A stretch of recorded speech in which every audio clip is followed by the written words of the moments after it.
इस साल भी अगर हम देखें तो हिंदुस्तान का जीडीपी रेशो जो ग्रोथ रेट है वो 11.3% है, जबकि उसके मुकाबले में पाकिस्तान का जो जीडीपी ग्रोथ रेट है वो माइनस में जाने का उसका ख़तरा है। जो बांग्लादेश हमसे अलग हो गया था उसके इस वक्त जितने भी इकनॉमिक इंडिकेटर्स हैं वो हमसे बेहतर हैं। हाँ। और सबसे बड़ी जो बात है वो ये है कि व्हाट्सअप गाइस, कैसे हो आप लोग। हम फिर वापस आ गए आपके सामने एक नई वीडियो के साथ। गाइस, अगर आप इसी तरीके के वीडियो देखना चाहते हैं तो प्लीज़ चैनल को सब्सक्राइब करें, वीडियो को लाइक करें, कमेंट बॉक्स में अपने सुझाव शेयर करना ना भूलें।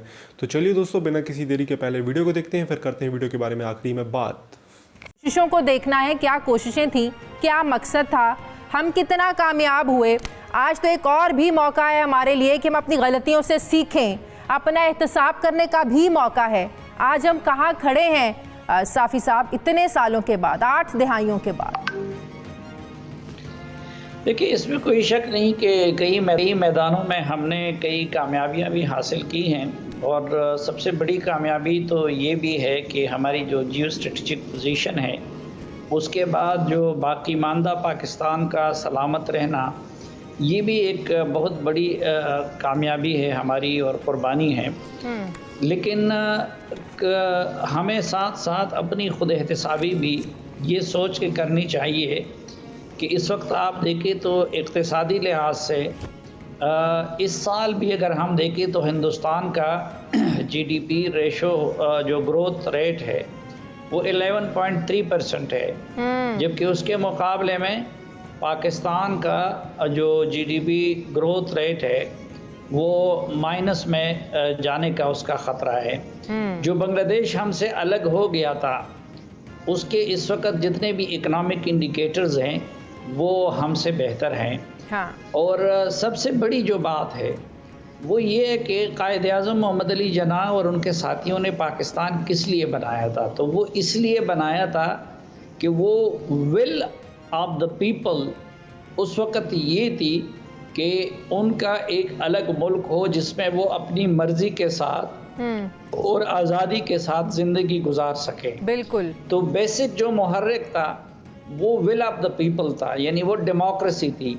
और बदकिस्मती से कि हम इस मुल्क में कि जो मुल्क जिससे हम अलग हो गए उसमें ठीक है नरेंद्र मोदी जैसे लोग आ जाते हैं जो मजहबी जुनूनियत का शिकार रहते हैं, उसमें अक़लियतों के साथ भी ज़्यादतियाँ हो जाती हैं, लेकिन बहरहाल वो हिंदुस्तान मुसलसल वहाँ पे डेमोक्रेसी रही और उनकी मर्ज़ी से, आवाम की मर्ज़ी से हुकूमतें गिरती और बनती रही।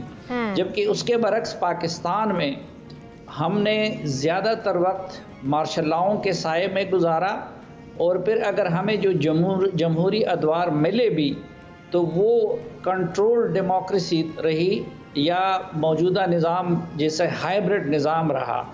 तो ये एक बुनियादी सवाल है जिस पे हमें गौर करना चाहिए, और मेरे ख़्याल में कायद-ए-आज़म मोहम्मद अली जिन्नाह और उनके साथियों के कुर्बानियों का अगर हम ख्याल रखना चाहते हैं तो उसका पहला तकाज़ा ये है कि हम पाकिस्तान के अंदर हकीकी मानों में जमहूरियत को नाफिज रखें, और फिर हर किसी को ये आज़ादी हो कि वो अपनी सोच के मुताबिक, अपने अक़ीदे के मुताबिक, अपने मज़हब के मुताबिक और अपनी अप्रोच के मुताबिक आज़ादी के साथ ज़िंदगी गुजार। ये आज़ादी नहीं, आपने अपने सवाल में ख़ुद एहतसाबी का लफ्ज़ इस्तेमाल किया था, इसलिए मैं अपना ज़्यादा ज़ोर हमारे अपनी तरफ रहा। और ये देखिए उस रोज़ हमारे आर्मी चीफ ने भी जो बात की थी कि हमें अपने घर की तरफ ध्यान देना चाहिए, और ये जो 70 सालों में हम अगर अपने मुल्क को नहीं सुधार सके तो उसकी एक वजह ये भी है कि अपने गिरेबान में झांकने की बजाय हम ज़्यादातर वक्त दूसरों के गिरेबान में झांकते रहे।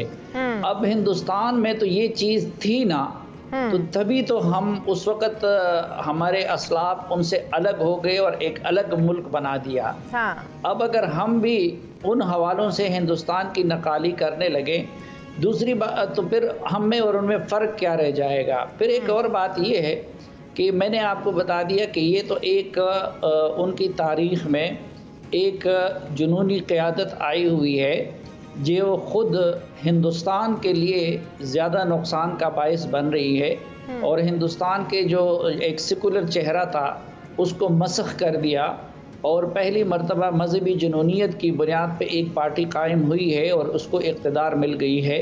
तो ये तो अपनी जगह पे, लेकिन उसके साथ साथ मैं जिस बात की तरफ तवज्जो दिलाना चाह रहा था कि बेसिकली अब अगर वहाँ पे ये जुनूनी मोदी भी आया है तो वो आवाम के वोटों से आया है। उसमें इलेक्शन में कोई धांधली के इल्ज़ामात या मैनिपुलेशन के इल्ज़ामात नहीं लगे। उसके बरक्स देखें, सबसे ज़्यादा फ़र्ज़ तो हमारा था ना। कायद-ए-आज़म ने ये फरमाया था, हिंदुस्तान के बारे में नहीं फरमाया था, पाकिस्तान के बारे में फरमाया था कि ये जमहूरियत के लिहाज से, वेलफेयर स्टेट के लिहाज से और इंसानी आज़ादियों के लिहाज से दुनिया के लिए एक रोल मॉडल बनेगा। बिल्कुल। लेकिन हमने पिछले सालों में देखा कि पाकिस्तान मजहबी इंतहा पसंदी के लिए पूरी दुनिया में मशहूर हो गया। यहाँ पे मुसलमान एक दूसरे के गले काटने लगे। इसी तरह आज भी यहाँ पे बलोच अपनी जगह पे महरूमी का शिकार है, पख्तून अपनी जगह पे महरूमी का शिकार है, उर्दू बोलने वाला अपनी जगह पे महरूमियों का शिकार है। और सबसे बढ़ के फिर ये कि पाकिस्तान मुख्तलिफ तबक़ात में बट गया है, जिसमें कुछ तबक़ात कानून और एहतिसाब से बालातर है और कुछ तबक़ात वो हद से ज़्यादा ज़ेर अताब आते हैं। सही। आज का जो हमारा नारा है साफ़ी साहब, एक कौम एक मंजिल, बतौर सहाफ़ी अगर मैं आपसे ये सवाल पूछूं कि हमारा मीडिया इस कौम को मुत्तहिद करने में कितना कामयाब रहा है, तो इस पर क्या जवाब होगा आपका? क्योंकि आपको पता है हर आने वाली। तो गाइज़ ये वीडियो यहाँ पर होता है ख़त्म। आप यहाँ से ये वीडियो छोड़कर जा सकते हैं। तो पाकिस्तान डे पर पाकिस्तानी मीडिया भारत के नाम पर ही रोता रहा और इनका ये रोना आने वाले 70 सालों तक भी जारी रहेगा। आपको पता है सिचुएशन क्या है। हालांकि आपको बता दूं, भारत पाकिस्तान के बीच कुछ नई गतिविधियाँ हो रही हैं। यूएई ने इसमें बहुत अहम किरदार निभाया है और प्राइम मिनिस्टर मोदी ने प्राइम मिनिस्टर इमरान खान को एक लेटर लिखा है, मतलब उनका जो कोरोना पॉजिटिव हुआ उसके लिए भी और जो भारत पाकिस्तान के जो मतलब रिश्ते अच्छे होने चाहिए उसको लेकर भी।